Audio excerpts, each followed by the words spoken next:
Let us analyze what was the status of the woman in the past civilizations.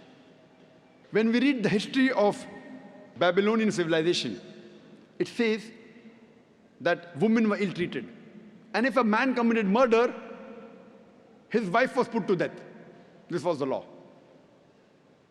If you read the history of the Greek civilization, known as a very great civilization, at that time, they believed in an imaginary woman by the name of Pandora, who was the cause of all the evil in the society.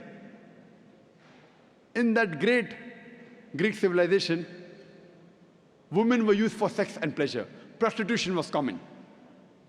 When we read the history of Roman civilization, even in Roman civilization, the women were looked down upon. Nudity and prostitution was common. When we read the history of Egyptian civilization, the woman was considered as an evil, and she was called as an instrument of the devil. When we read the history of Arab civilization, before Quran was revealed, the Arabs, very often, they buried the female alive after she was born. Alhamdulillah, summa alhamdulillah. After the revelation of the Quran, this evil practice has stopped, but yet it persists in other parts of the world.